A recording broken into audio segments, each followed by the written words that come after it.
is up, guys? After all these years, well, a year, Enway's finally about to patch and balance their game, hopefully. So, what this video is about is seeing what they're going to patch. Change in EP cost moves, attack speed, damage, help provide a more balanced and exciting experience, of course, because the game is just one side. I'm glad Adam's like the first person on this list.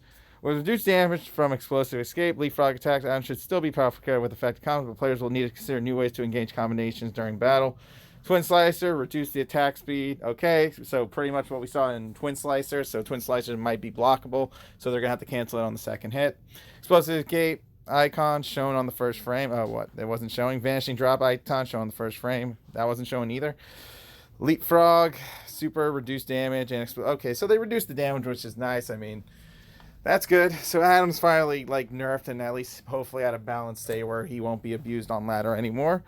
Lucenturia, there has been reduction to Lucenturia's super meter charge rate and blaster mode damage, while turbo kick start speed has been reduced. The hit reaction has been changed from stun to interrupt, adding new option for a 50-50 combo. Ha, funny.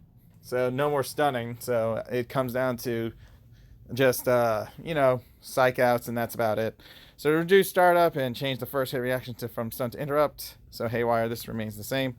Blaster mode, reduce damage by 20%, reduce the rate of charging super meter at 40%. So low cases of Zawardo there, sadly.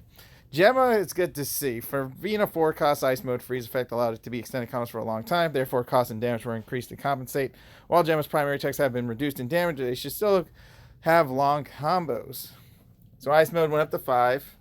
That's good. Cyclone, reduced damage, and direct aim. So they reduced Gemma's damage, apparently, which is okay, because, Gemma was always good, too. But it's good to see that ice mode got nerfed.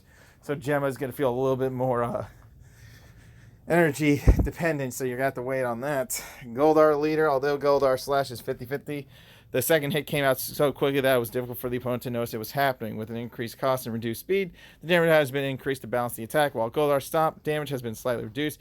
He remains a strong character. That's good, so Goldar got a little nerfed, but his damage increased.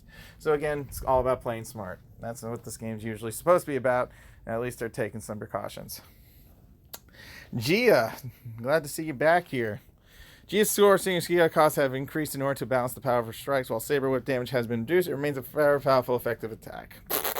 So Ski Shot went back to 4, so now that she legit went back to her old ways, 4-4. And now Sword Slinger's back to 3. Well, Gia was bound to get nerfed after a nice patch for her. That was nice.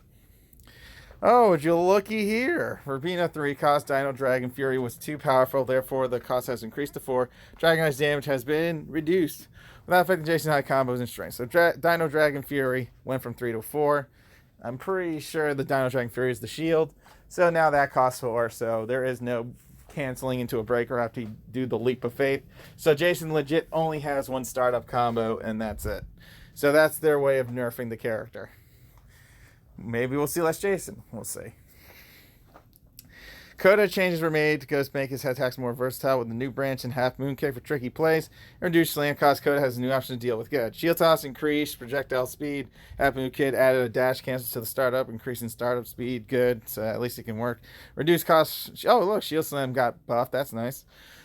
Reduced cost from 5 to 4. Reduced damage, but second reaction changed from knockdown to launch. So now it knocks him up. Oh, that's perfect. Change the third hit reaction from interrupt to a... Oh, finally. Sweet. And now it'll actually connect, thank God. So now Coda actually is much better after all this time. Kimberly Hart. By increasing jump shots, attack speed, and modifying it from interrupt to stagger, Kim has more ways to combo move, making it much more satisfying during combat. Power chop cost has been reduced from 4 to 3. And okay, there you go. See, power chop goes to a 3. And actually, that just looks like she went back to normal. What the fuck? Jump shot increased startup speed, changing hit reaction from interrupt to stagger. Dash and action branch is made sooner. So that's good. Some staggers. But, wow. Power chops used to... Well, backflip used to be 3, but I think this is how our original character design should have been, just that 3 on the power chop, 4 on backflip, and then the rest were 3s. So it looks like Kimberly actually could return. I mean, that buff is good enough. Backflip may be a 4. But if her arrows are still 3s and power chop combos, it's like playing old Kimmy from Season 1. Rio Volto. Stumbling Fool has been modified to make this attack more consistent in juggling combos, thank God. While countering attacks, damage costs have been reduced in balancing purposes, Rio has more tools now. First hit speed increase, change third hit reaction from interrupt to sweep. And Revolto Wallop, reduced cost from 4 to 3, reduced damage by 10%. Okay. So this nicely buffed Rio's actual strike combo. I mean, that was always like a little issue that you always had to use Movie Black. The higher the assist, the easier it was to get the opponent up. Wow, RJ's on here. Super move cost has increased and the damage was slightly reduced. Even though his combos will remain the same, players will need to consider using it more carefully during battle. Wolf Beam Blast super reduced damage by 20%, reduced the rate of charge. So they legit nerfed his super meter. Okay, I mean, that's fine. I mean, RJ was always balanced. It's not, I mean, the super wasn't really a bad thing. Oh, look at this. Sam, like I've been saying, Sam definitely needs some updates. Hyper mode costs damage and has been reduced while increasing Omega combo. That's good. While increasing Omega combo attack speed on the first hit makes Sam more versatile with more combinations. There you go. Electro mode, increased projectile speed. Omega combo got the first increase on the first sweep, so it's not a slow sweep. Blast mode, increased damage, and hyper mode reduced from a 3 to 2. That's great.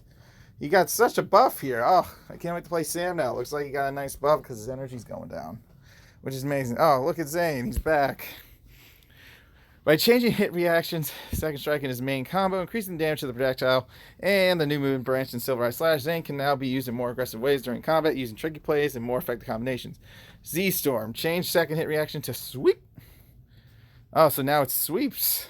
Oh.